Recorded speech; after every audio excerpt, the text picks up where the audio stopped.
Let's do it. Welcome to the lighter Hello. side of the dark side. It's your weekly freak show coronavirus version tonight because we're not in the same studio, but and Hannah, unfortunately, we were trying to get her on the show, but that didn't quite work. But because one of her favorite actors and one of my favorite actors is right there, Daniel Roebuck. Really? Well, you have to. I have to tell you, my co-host Hannah is a big horror movie fan, big Rob Zombie horror movie fan. oh, yeah. You popped up in so many of his movies. He's such a good guy. Yeah, I definitely want to hear about that. Yeah. Yeah. And I know just people want to rewatched, know he's like, but he's just a nice man and a very, very talented director. Yeah, that's I obviously I noticed that, and I just rewatched River's Edge again, one of my favorite movies because I have a dark side. And anyway, before we get going, I wanted to say, people listening, we're both artists. Support Daniel however you can. Oh, that's sweet. Support me however you can, and here's how you can. You can go to audibletrial.com/DMS. You're always on set. You're always out. You probably listen to a lot of audiobooks. Thank you for saying that. I will now that I know that they're your sponsor. Yes. And so we should all listen to audiobooks. Yes. I've been fighting the eyes lately. So I like to read, I like to hold, but I'm getting over it because I can't see the book. So thank God for audio. Well, the thing about that is, if you're on a long drive and you're trying to pass the time, it's great. Put on an audiobook. Actually, you were in Lords of Salem, and I know they have the audiobook of Lords of Salem that goes into the story in more detail. Oh, I didn't know that. Yeah, they did novelization. I think Rob Zombie did it himself, and or collaborated with another writer. And there's a lot of stuff in there that goes into the backstory. That's my favorite zombie film. I think that's the best. Oh, that's interesting. In the novelization, Dark Mark. Yes. Am I in it? Because I have to listen to it. I will cut order me that. out of the movie, so I don't know if I'm in the audiobook. But I love him. Yes, or whatever you want. They've got everything from Shakespeare to smut.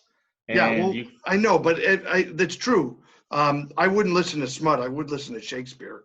I'm hoping to live long enough to do, the problem is when you're just old enough to do King Lear, you're just old enough to not remember any of the lines. So right.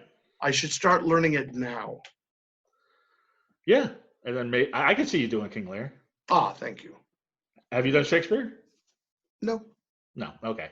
Anyway, go to audibletrial.com. You know what? There's so much stuff I haven't done. So, but it doesn't scare me. Like, I'm an actor. I can figure out how to do Shakespeare. If I could figure out how to do, Star Wars, I can figure out how to do Shakespeare. Well, we're gonna go throughout your career because I like that too. Let's see if we get letters from that. Star Wars, Shakespeare. What's the difference? Let's see if people are offended.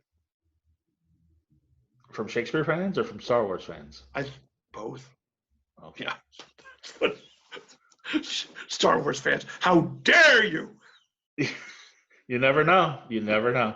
Anyway, people should go to Audible, and there's a way to audibletrial.com/DMS.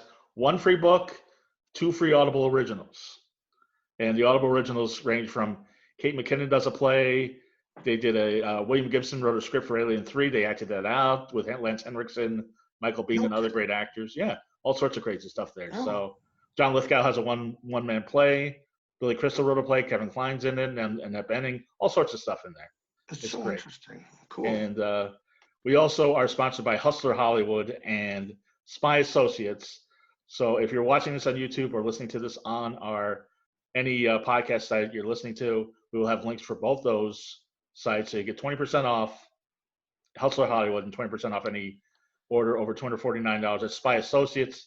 So if anybody's spying on you or you're spying on anyone else, there you go. Well, this is good to know. If any of the people from A Channel of Peace are listening to this, let's keep this secret to ourselves. Yes, that's why I just wanted to go real quick. Thank you. Daniel Roebuck, I joke. I'm sorry?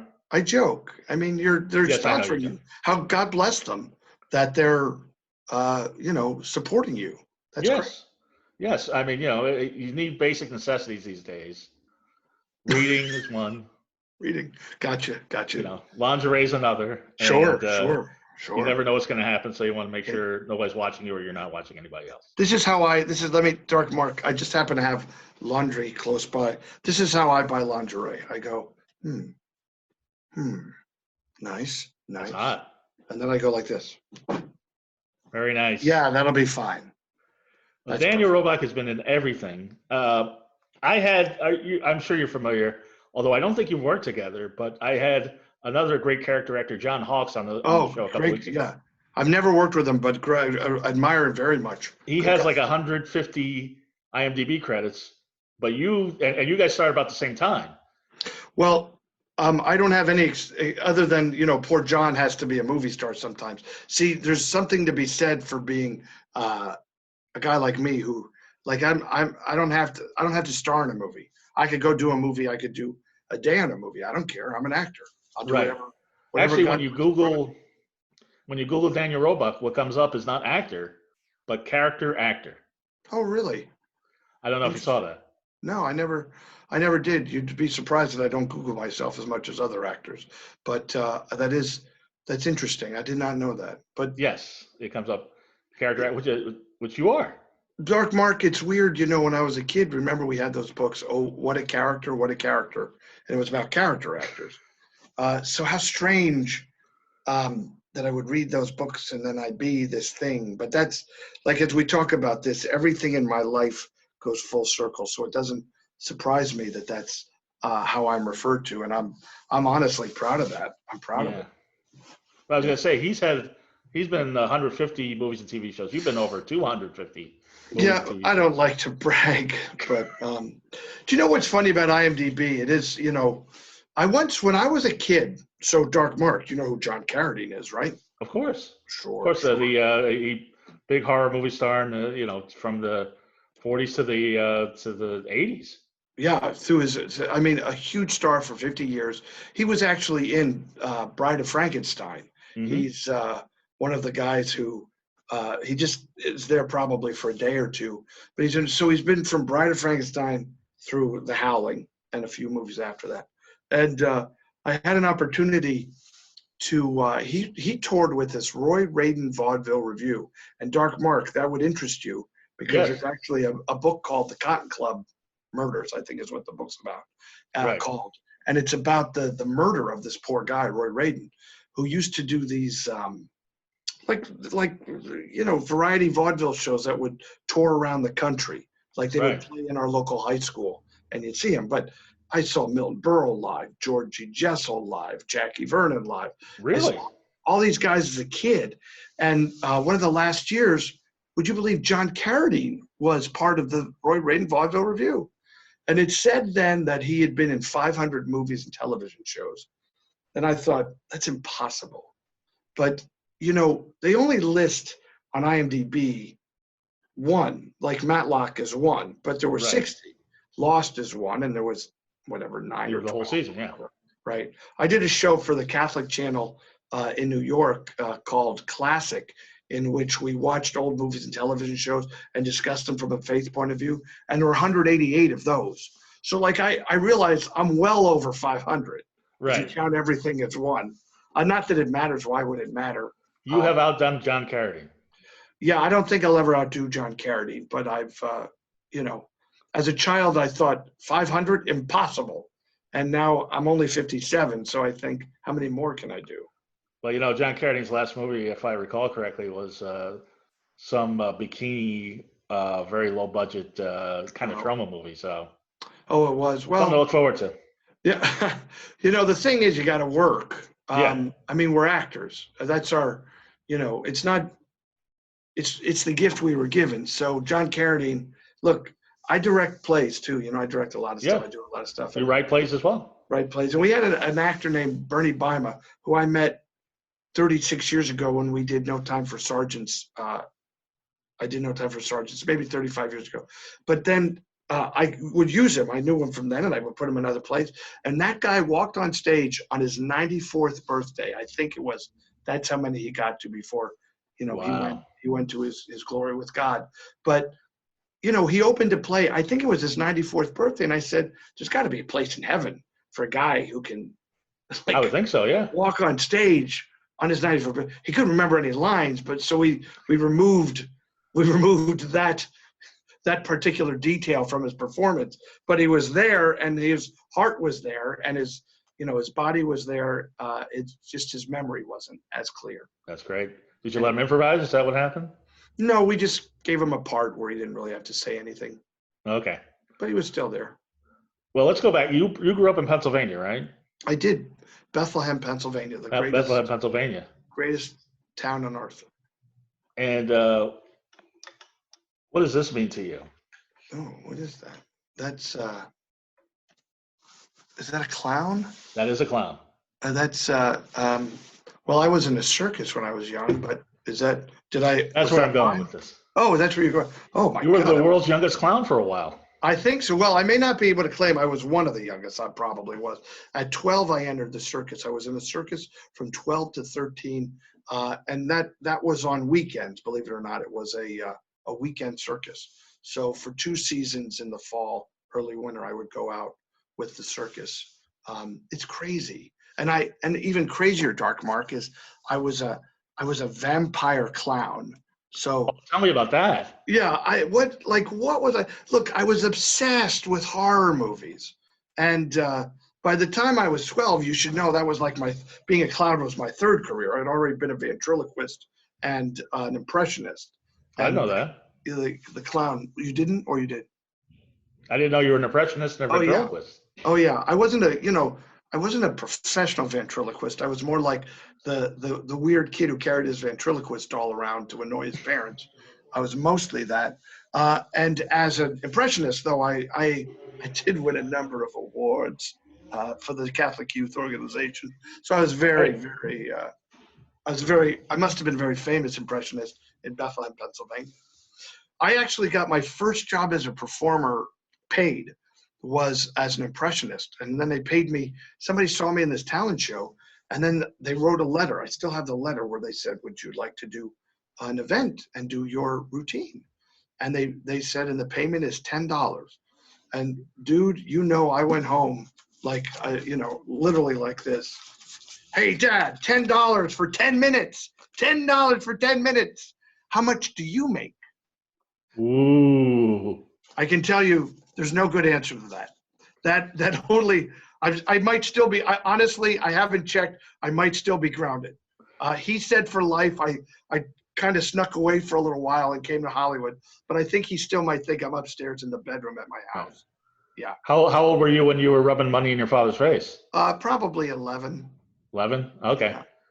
Bad, bad. You still $10 for 10 minutes. That's better than half the shows out here in LA when they had stages. Dude, I wish I could make that now, Like, give me $10 for 10 minutes. You make SAG scale. That's $20.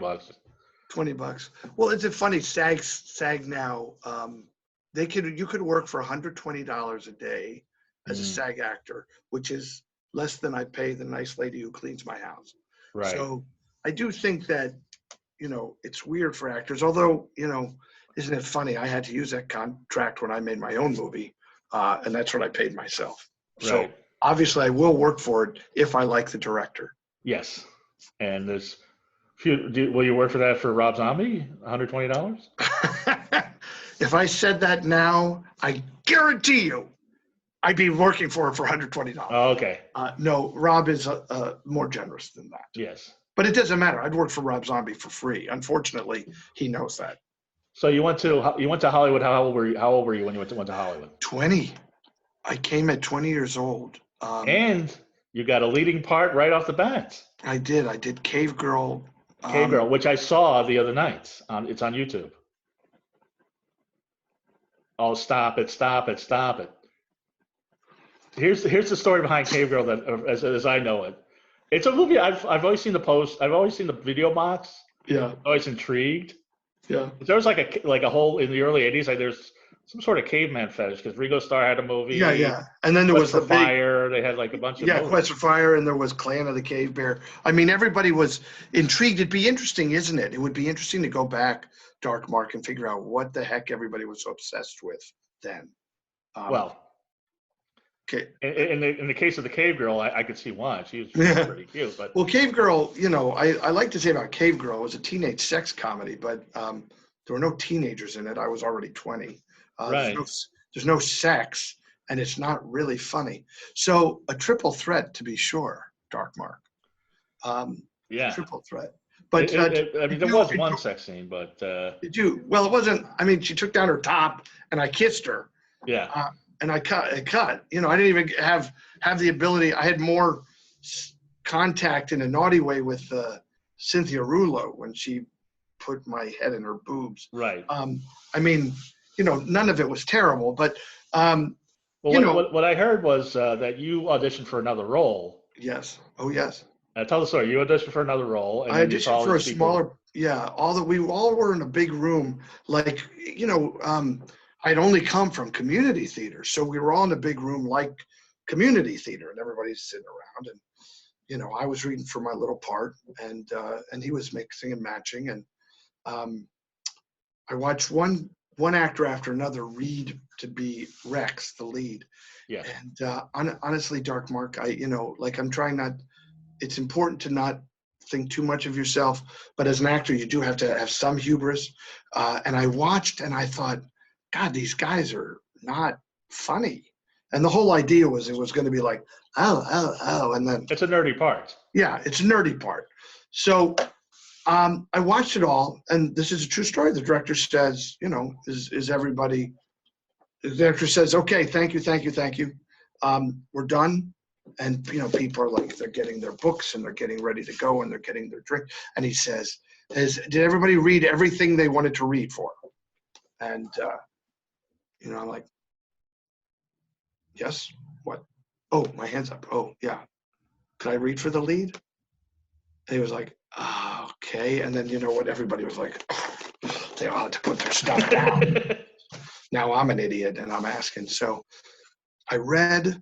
He had me read 3 different scenes, and then it was really quite extraordinary. When everybody then was done, like when I was done reading, it was like, he didn't ask the question again because he didn't want any other idiot to have to read. Oh, yeah. And I went up to him and I said, his name is David Oliver, and it's important that we say his name because he's a great guy. Yeah. Great guy. And I said, David, I will do anything to be in this movie. Like, I'll play a caveman. I'll be whatever. It doesn't matter.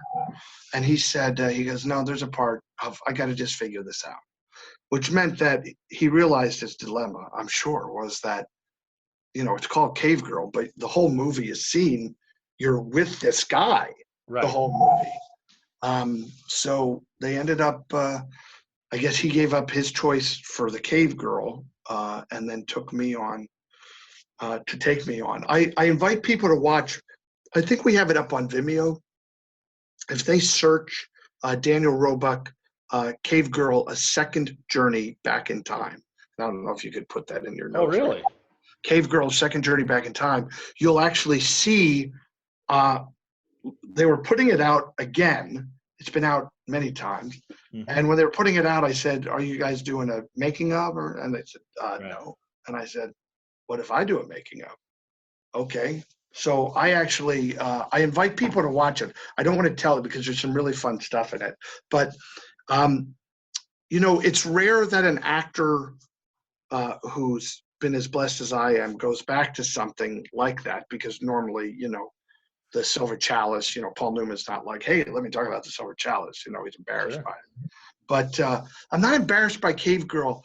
And this is kind of the point because that guy, David Oliver, gave me an opportunity that you would only get like through an independent film, right? So he let me star in his movie. He trusted me to star in his movie. And that was an enormous gift. And I'd make fun of it not being funny. It's just, I just don't know that that was exactly David's gift was comedy. You know what I mean? It's a silly movie. It's I mean, it's kind of edited slow. It doesn't move. Yeah, if I could recut it, it would be about 17 minutes. Sure. But I'm real big on cutting to the comedy. Yeah. So anyway, that's the Cave Girl story. Was it worth it? No, it was worth it. That's a great story. That it tells you that if somebody's asking you a question and somebody's giving you an opportunity, take it. Exactly right, Mark. Exactly right. So, I booked this up. This is funny. I have it in this book, but this is a book I'm writing called "The Audition Is the Job and Other Truths I've Learned in the Land of Make Believe." This is Right. how much I've already written. It's a big book, but I make that point that we must always, as actors, be gracious. And maybe I don't know. Are you an actor too? You said do you live in Hollywood? I live in Los Feliz. Yeah. Oh, you do. Oh, great. So, so I say we must always be gracious, but here was a situation where the guy asked a question. I didn't have the mendacity to say, I want to read for the lead. He Right. said, does anybody want to read for anything else? Well, I had an answer. And sometimes you got to be very careful because God is talking to us all the Sure. time. All the time. He is always chatting to us. And we will be like, no. But sometimes it's so specific and you must pay attention. And that day I paid attention. Right. And it changed my life because Cave Girl, not a great movie, but a guy saw it, Chuck Williams, who's still one of my dearest friends, he saw it and he was working for a up and coming Hollywood manager. And he took me into the manager's business, and then I got River's Edge, because so Cave Girl led directly to River's Edge, and I mean River's Edge was, a very auspicious place to be as a young man. It's an intense movie that still resonates. I think so. They showed it. It's been revisited a few times, but we showed it in Hollywood. Maybe last year I took my kids. They had never seen it, my son being just about as old as I was when I shot it. So that was weird. But the movie, what's great about it, Dark Mark? It looks like it's today. Like, doesn't it? It hasn't aged like other 80s teen movies have. Yeah. Like, and I would say even, they showed it with, they showed it with Blue Velvet. Now, I don't want any letters, but this is what I'm saying. Blue Velvet is a different kind of movie. Right. But River's Edge is ageless. Blue Velvet is of the 80s. River's Edge looks like if you went to Tujunga right now, and I mean right now, you'd see kids driving those beater cars dressed exactly the same way. Listening to Slayer. Yeah, right? Listen to Slayer. I mean, it's very interesting to me that Tim Hunter he's a genius, and so is Neil Jimenez who wrote it. But they reduced the modernness a lot. You only see a few cars. There's been some online pieces about the movie that say it really invented the grunge look. It invented the what? It invented the grunge look. Nirvana, Pearl Jam, all that a few years later. Yeah, interesting. Yeah. Well, and that's geez, I wish I could name the. I'm pretty good with crew names. I remember what the designer looked like. She was a lovely lady. I just don't remember her name in this moment, but she was very talented. I remember this about River's Edge. Keanu wouldn't. She confessed to me, let them wash his clothes. So he was. Really? Oh yeah. They never watched Keanu Reeves' clothes. His clothes in that movie. So I want you to think if he was making out with Ione at the end of the movie, but he's a real actor. I'm not a real actor. I was like, take these clothes and wash them so that I do not stink the next day. So is that what it was a method thing? Is that he was doing? I don't know. It's not. That's a great thing about acting is we all have a different path, right? And you would never ask another actor what his method is. Although, interesting story on River's Edge I could share with you. The movie. So Dennis has that scene before he pops me, and I'm still there, and I'm still watching him, and he's thinking about Ellie, and he starts crying, thinking about the other lady and everything. Right. He's crying. Yeah, the one that he killed. And it's just a very simple moment. So when he was done, he said like this. He goes, "I was thinking about Natalie Wood." No way. breaks my heart till to this day, because she had just died. And imagine that they knew each other for 30 years, at least 4 years older than he was when we did River's Edge. How crazy is that? It's amazing. Yeah. So, and I don't you look a lot younger. I don't feel like an old man. But Dennis, there, I almost did Dennis. Oh, there's my Dennis. What the, like, to do Dennis good, you've got to curse a little. You got to be like, maybe you can bleep this out, but I want you to fuck it. I like to, don't put that in there because I don't like people to hear me curse. We'll see what we can do. It's not perfect. But Dennis was perfect. He was perfect. And off screen, he wasn't as weird as his. Oh no, not at all. He was sober. Was sober. So he got sober. I think this is the order. I think he did Hoosiers, then Blue Velvet, then River's Edge. I think, but they came out in a different order. I think Blue Velvet came out first, then Hoosiers, then River's Edge. But he, he was having his resurgence because, he earned all of that. He was such a great guy. And if you see pictures, there's pictures, because I ended up the owner of the key photo book. It didn't have any of the negatives in it, but it has all of the sheets, which now you could scan at 1200 DPI, and you can make it. So I have all these sheets, and you can see that he and I are smiling a lot while we're shooting, which probably drove poor Tim Hunter crazy. And before I move on, on River's Edge, and I actually do think it's Keanu's best performance. I think he's great in it. Oh, terrific! No, terrific. I've watched Closer No, but I like him in John Crispin Wick. Glover's performance. Is it good or is it bad? Oh, it was good for me. I mean, to me, Mark, it was fantastic to work with him, and it was weird, and I want to put this in perspective. He was the movie star, right, at the time. Yeah. What the hell did I know? I was a cave girl. What the hell did I know? Right. So we would like. I think he'd do a scene and we'd be like, and I remember we all knew it was funny when he said, I poked at it with a stick, because it took like, it was 7 syllables and he made it 17, and that's not easy to do. But we all thought that was funny then. The only time I saw the movie with all of us together was 10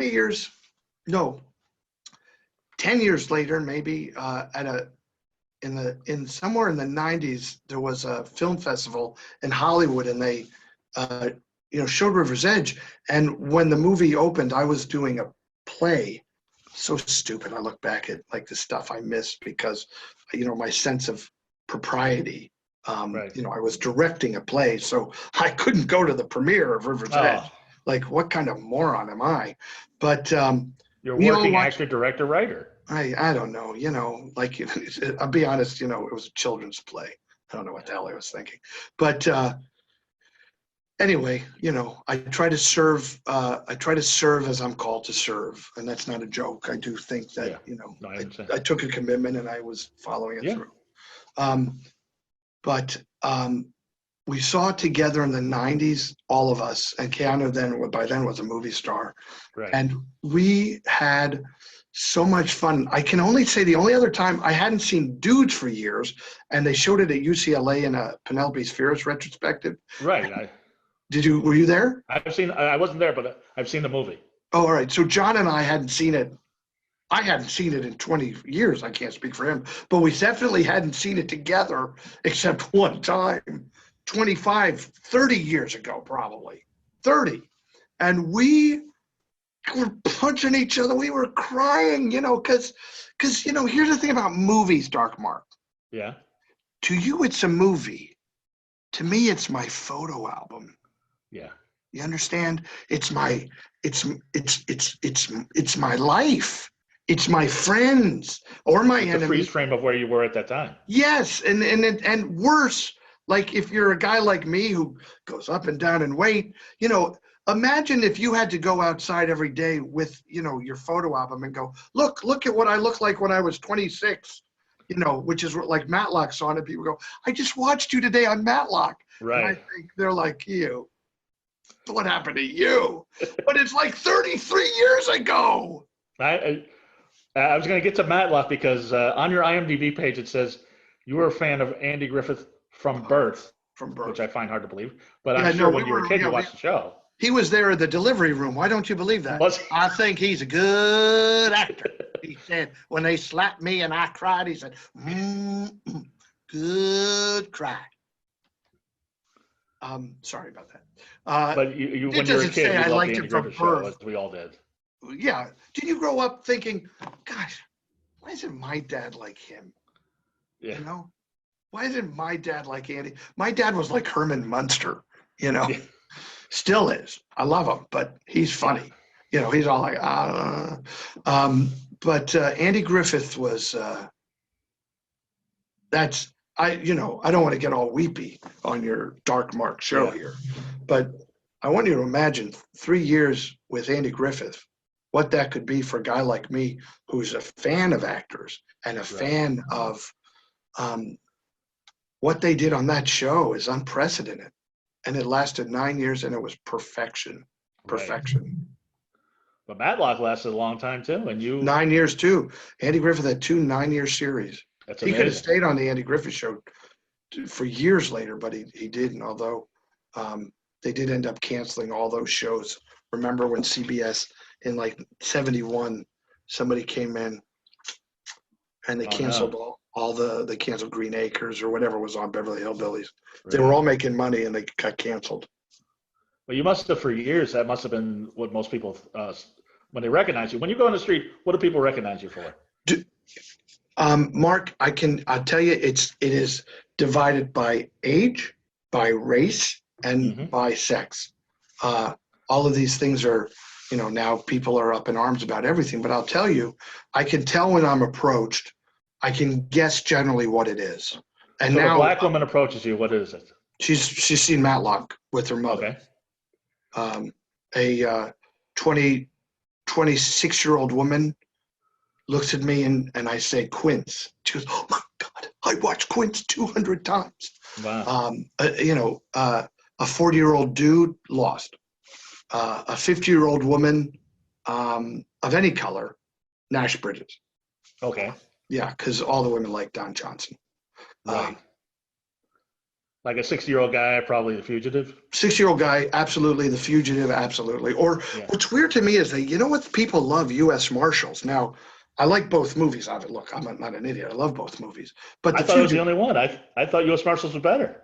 See, you do. A lot of people think U.S. Marshals is better. I don't know. I'm like, They're both good. Yeah, like one had Harrison Ford, though. No, but Harrison Ford's great, but I thought the story was a little better in U.S. Marshals. Oh. And Robert Downey Jr. and Wesley Snipes were they were great. How could you have guessed that if you would have said one of these guys is going to prison for 8 years and the other one's going to be the biggest movie star in the world? You may have guessed wrong. Exactly. When we were making that movie. And how's Tommy Lee Jones? Is he as cranky as people say he is, or no? Okay, here's my thinking on Tommy Lee Jones. What must it be like? I don't have this problem, Dark Mark. You might, and I'm not making a joke.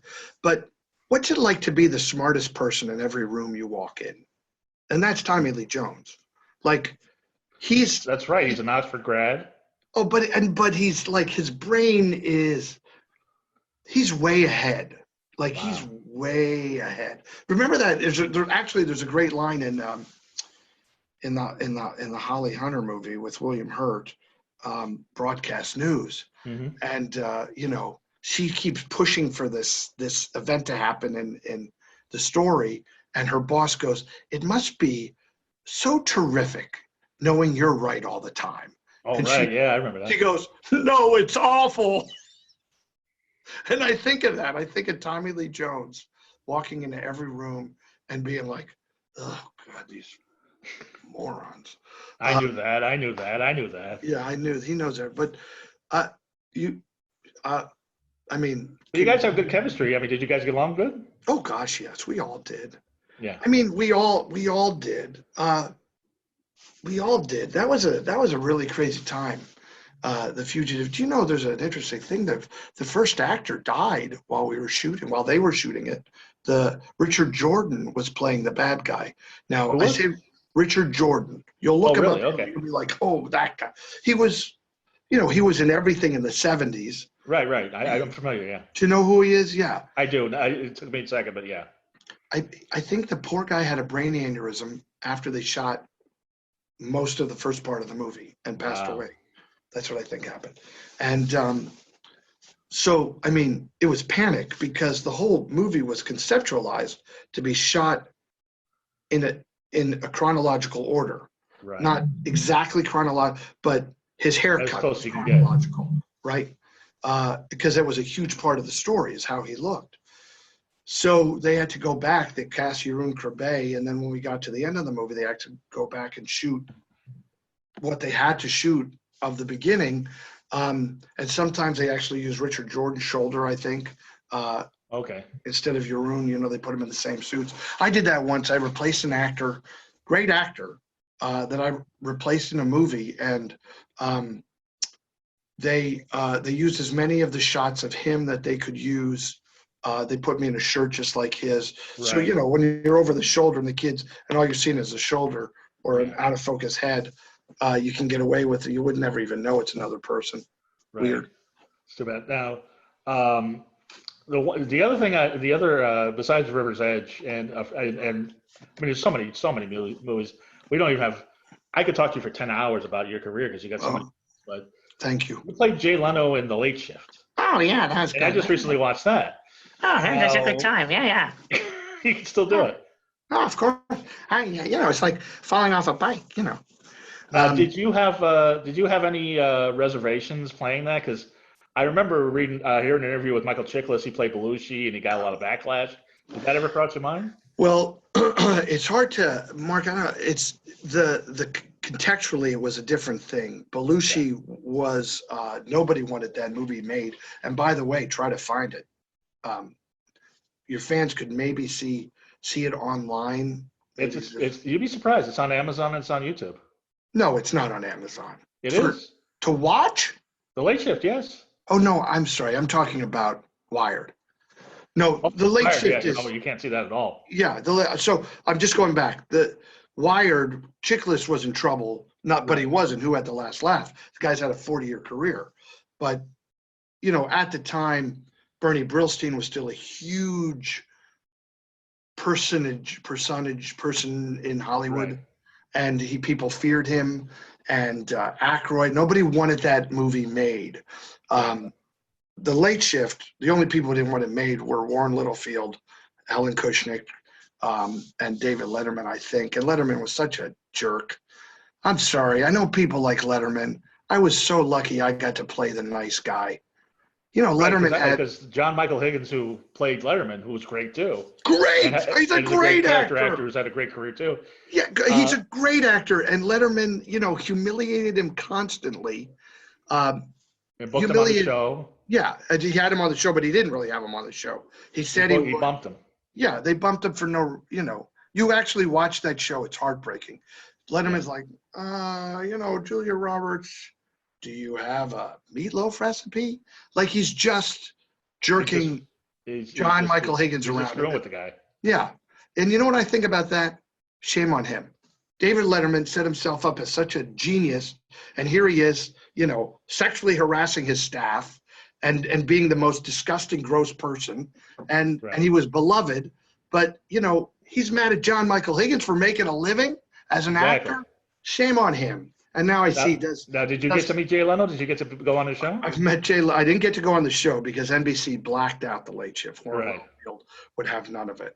Oddly, Warren Littlefield ultimately wasn't the head of NBC and had his own production company, and he tried to put John and I together in a series. I mean, I remember we went and had a meeting and met the network, but they didn't buy it. Anyway, that's Warren Littlefield. Brandon Tartikoff, I got to meet him. God, he was so great. But Jay, now let me tell you about Jay Leno, why he's the classiest man. I played him, true story, I played him and I never contacted him, of course, because I don't want to bother him. Mhm. But I called him. I got home on the last day. I worked very, very early the last day, and I'm not talking about the reshoots, but the last day of principal photography. And the very last day, I got home about 1:00 in the afternoon, and I don't know why I had the gumption to do it. I called, I know the number at Universal because it's the same number forever. And I called Universal and asked for the Tonight Show. They put me the Tonight Show. I asked for Jay Leno. The woman on the line said, who's calling? And I said, Danny Roebuck. And she said, 1 second. And then Jay's assistant came on and said, Jay will be 1 moment, Daniel. And then he came, hey, Dan, how'd it go? How'd it go? How'd you do? He was so Really interested, because he knew Betty Thomas, Yeah. and he knew it was me, and he knew, but he can't talk publicly about it because he was employed because he is a gentleman. He Right. was employed by GE and NBC, and Interesting. but after the show came out, my parents were visiting, and then we went to the taping of the Tonight Show, and he announced me in the audience, and he said, there's my friend Dan Roebuck or something. He goes, he played me in the late shift. He had to wear fake chin and a cod piece, and I was like, That's fun. yeah.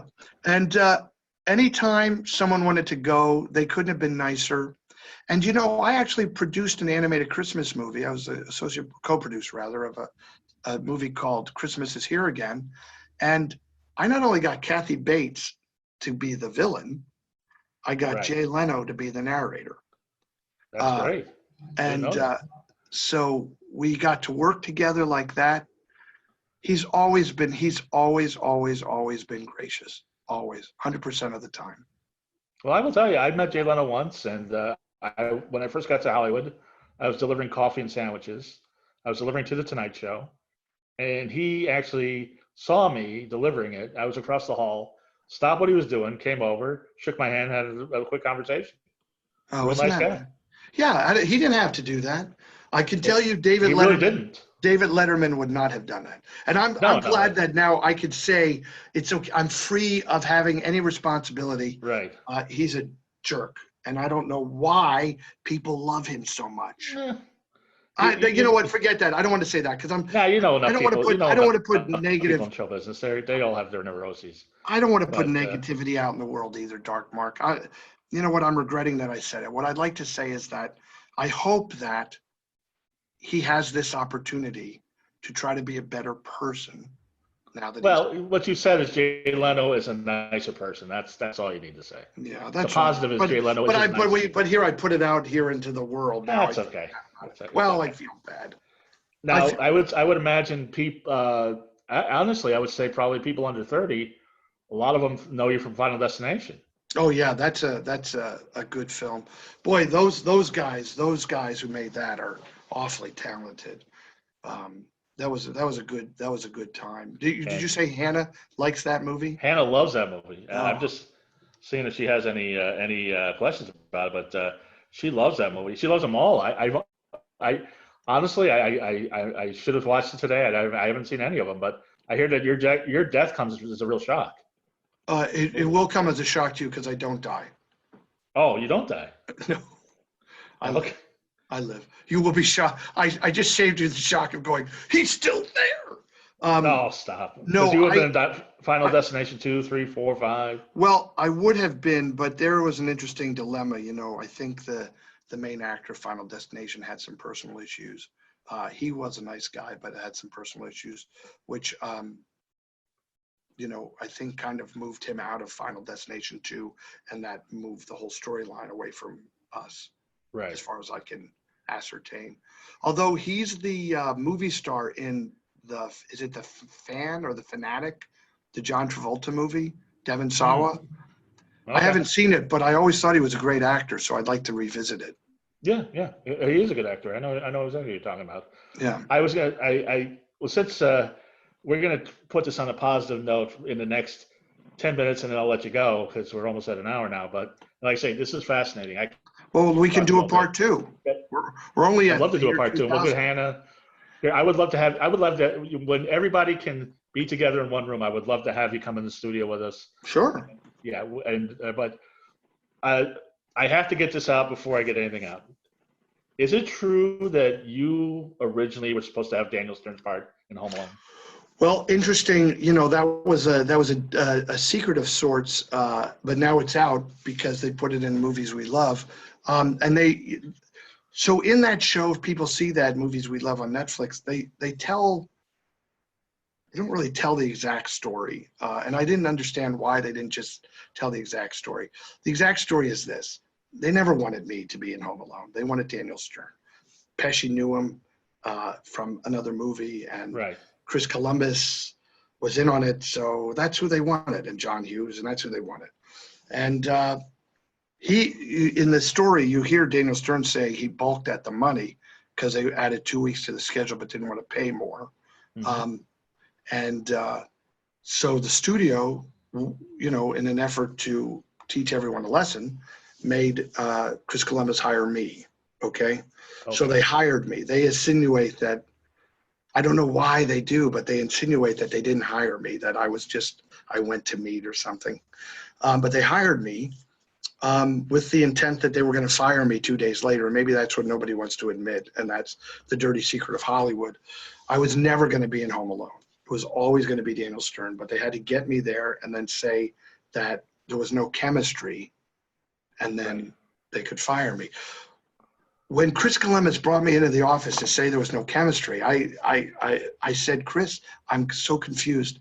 The characters have one scene together in the entire movie, and the rest of the movie, the kid's hitting us in the face with bricks.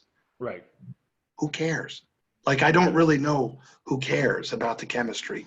But, I got a lot of good inside information because people can read about it in the book. In the strangest way that God puts things in front of you, I took a girl out once, and she had all the inside scoop because she was dating a business affairs guy. So I learned everything that went on. Because up to that point, I thought they just fired me because I was rotten. But that wasn't the case. It was never the case. But here's what I'd like to say about it, Dark Mark. With great respect that I have for Daniel Stern. So let's not misjudge this. Tremendous actor. He's great. Tremendous actor. But this is the bottom line. I dodged a bullet because I never had to be the movie star. Daniel Stern did Home Alone, great. Did Home Alone 2, great. $1 million paycheck, great. Did the thing with Billy Crystal 1 and 2, great. That's great. That's all great. But then he was a movie star. And right about the time that he couldn't take any part that wasn't a movie star part, I started taking any part I wanted to take, and was a movie star to begin with, and am still a movie star to this day. But in between, I've done those other 250 things you talked about. Right. So the blessing for me is I wasn't in Home Alone. I never had to be the guy in Home Alone, because they would not have put the guy in Home Alone in Final Destination. They wouldn't have put him in The Late Shift. They wouldn't have put him in any of the 50 great dramatic roles that I've had. They would never have considered Daniel Stern for.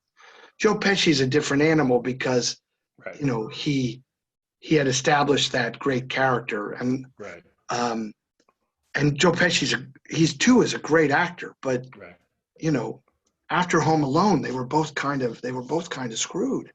Yeah. Do you see what I'm saying? No, I know exactly.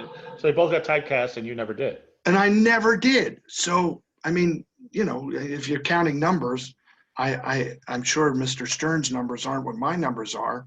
And it's, is he richer than me? Yeah, probably, but who cares? I love what I do.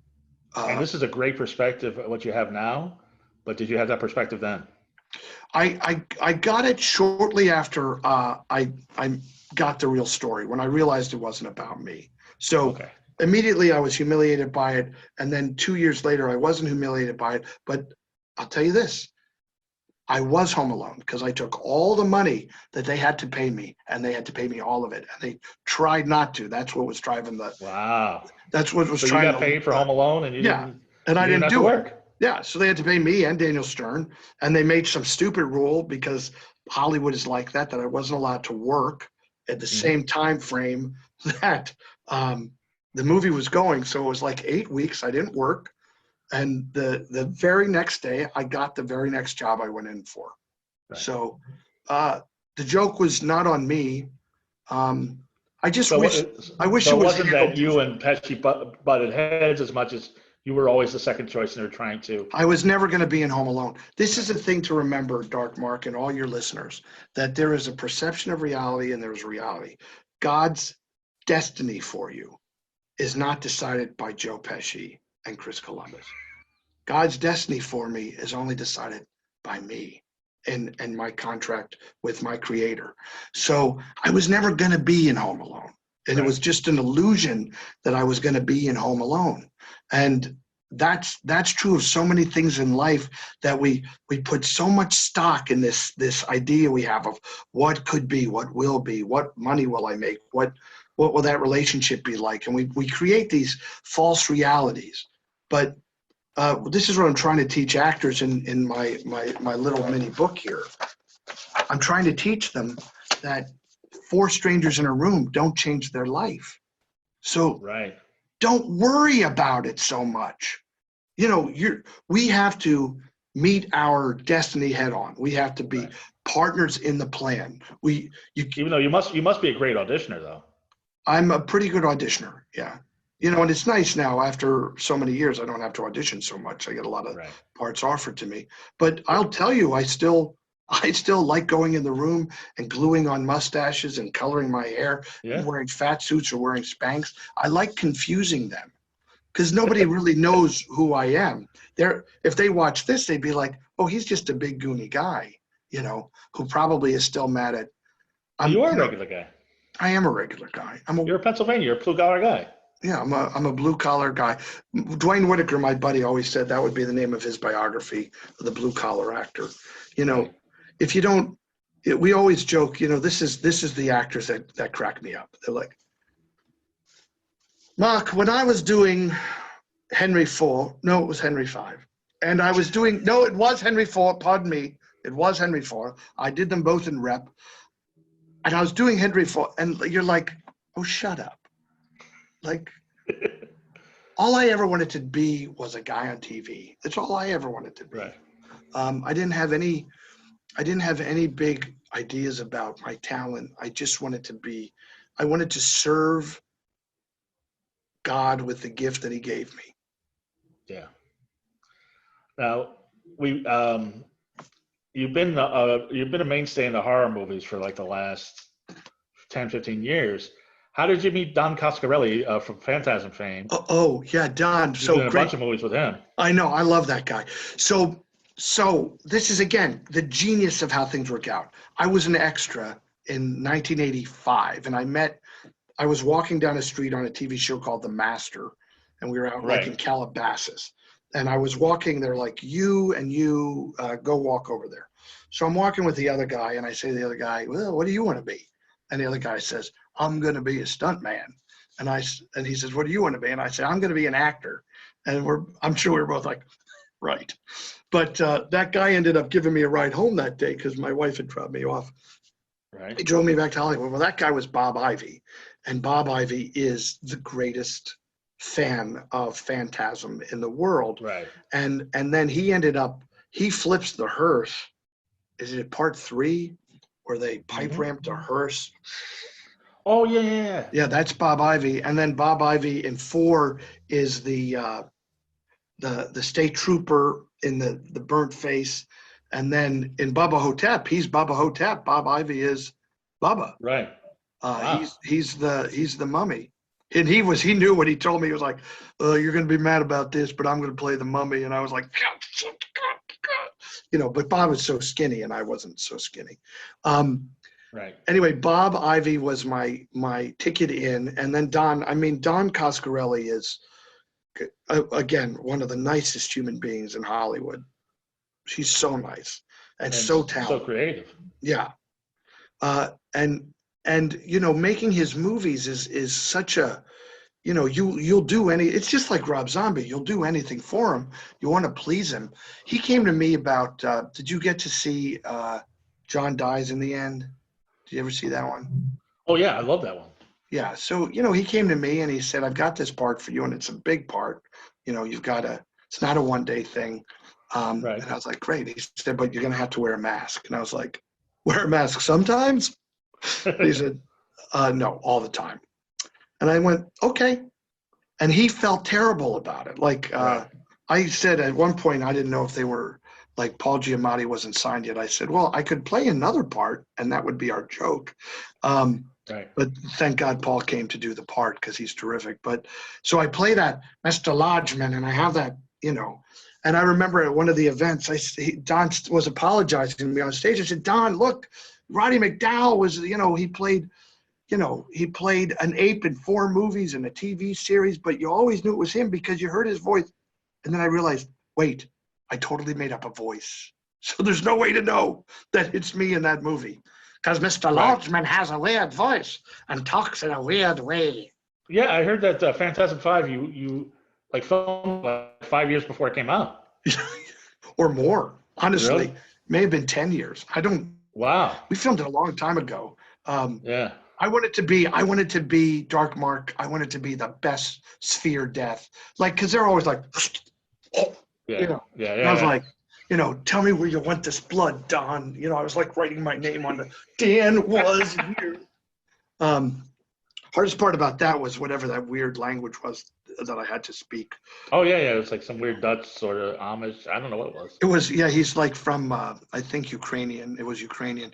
The problem was I was working, and then I had to work all the day before, and then I had to drive up to where we shot, which was, in San Bernardino, and then work, and then drive back, and then drive back again. So it was a lot of driving, and I may not have had the time to learn. And we didn't have, that was so long ago, honestly, you couldn't just put it in your phone and listen to it in your car. That's how long ago it was. There was no Bluetooth. Right. And then how did you meet Rob Zombie? How did he get aware of you? Because you're in Rob, I had 2 meetings with Rob Zombie. The first one, inauspicious, we were at a place called Kitcraft. You ever go there in North Hollywood where they used to have models, like Jeff Yeager would sculpt a mummy and you would go there and buy it or whatever. And one day we're in there, I'm there with my buddy Johnny Gilbert, who's a huge Creature from the Black Lagoon collector. And Johnny, just, this guy comes in and Johnny's like, I could see, he's like, Mr. Zombie. What a pleasure it is to. Oh, and okay. I said, what did you call this guy? He said, this is Rob Zombie. Don't you know Rob Zombie? And well, I listen to show tunes. No, I didn't know Rob Zombie. Yeah. If this is the virus, aren't you glad you're over there? I'm just dry. Anyway, so I met him then, and then we were at, I was at a screening of Elvira's Hidden Hills, the movie. Right. Excuse me. And he and Sherry were there. And I went over and introduced myself, and he said, oh, Sherry said I should just come say hi to you. And that's where we met. And then I think it was just a little while later was when they were doing, I'm so sorry. Well, that's okay. The Devil's Rejects. Right. And then he put me in that. And you've been a regular ever since. You were in Halloween and Halloween 2 as different characters. I have. I'm so sorry. Let me let you go because I could see that you're. I've got. Hey, let's do part 2, please. Part 2. I definitely want to do part 2, but I wanted to, before you go, tell us about your charity channel of peace, and you're making a film, Hail Mary. Yes, thank you. So we're making. This is so interesting. If there's a doctor watching, he's probably like, "That's it. He's got it." I invite people to go to achannelofpeace.org or follow us on Facebook, A Channel of Peace. That's based on the great prayer of St. Francis, make me a channel of your peace. Our next movie we're going to make is called The Hail Mary, and I hope I get to come back again because it's 2 years today since we released Getting Grace, and I invite people to see Getting Grace, a film I I saw that today, and I really want to. You wrote, directed, starred in it. Co-wrote it with Jeff Lewis. Yeah, it's really sweet, and it's gotten so many lovely reviews and awards. It's changed people's lives. People tell me that it gave them closure and hope and solace. because it's it's about a teenage girl who's dying, and she goes into a funeral home to find out what's going to happen after she dies. But she ends up teaching the funeral director how to celebrate his life. Yeah, that's what I saw the plot line. I was like, "Wow, this looks really cool." It's really interesting premise. Yeah. Thank you, Dark Mark. It's really sweet. It's on Amazon. It's on Hulu. You could watch it for free on Hulu, Apple, iTunes, whatever. It's everywhere. And it's you won't be disappointed. I can tell you, you won't be disappointed. Yeah. And the next movie, The Hail Mary, is about a funny nun with a great sense of humor and a sense of purpose, who finds this guy who needs redemption. So she cons him into creating a football team for her all-boys Catholic school. Oh, that's very great. sweet. People can go to channelofpeace.org, or they can go to the hailmaryfilm.com to learn more. But what we're doing with the Channel of Peace is the idea is we're going to make faith-filled family entertainment, which is why I didn't want to hear the F word earlier when I was doing Dennis Hopper. And we're doing it as a not-for-profit. So if we are successful, we make money, we'll put it into the next movie. And the next movie is a documentary called The Lost Art of Forgiving. So I got a lot of good stuff in my future. That's great. And that sounded wrong. There's a lot of good stuff in the future. And I'm lucky that I'll be part of it, I hope. Well, I'm lucky that and I'm not sure how this happened, but I got you on my show because I'm a big fan of yours, big admirer. There's so much more to talk about, but let's do a part for 2 over an hour. So I'm starting to get. You're starting to get dizzy. You're starting to get dry too. I'm starting to get a little froggy throat too. Well, what's funny is we're all afraid that we're getting sick, but the truth is we're in our house and the heat's on. No, we're not getting sick. It's just we've been talking for an hour. You gotta rest your vocals here and there. I'm a professional voiceover actor now. I know you are. But, all right, so you're a delightful man, and you're putting out inspiration, and this is right when we need it, and I really appreciate that. All right, God bless you, Dark Mark, and don't be so dark. Let a little of the light in. Hey, you have a good balance of the dark and the light. You got the horror movies, and you got the faith-based entertainment. You got it all covered. Thank you. I'm trying my best. One of the best actors in the world, Daniel Roebuck. Go ahead. You had one more thing to say? No, I just wanted to say thank you, everybody, for listening. Yes, and everybody have a wonderfully creepy week. It's that's the way I sign off all the time. Oh, it is? And this week it's very appropriate. Thank you, Daniel. Hold on. If we're going to have a wonderfully creepy week, we should do it with the creature. There you go. Wow, look at that. Bum, bum, bum. Everybody have a wonderfully creepy week. Bye.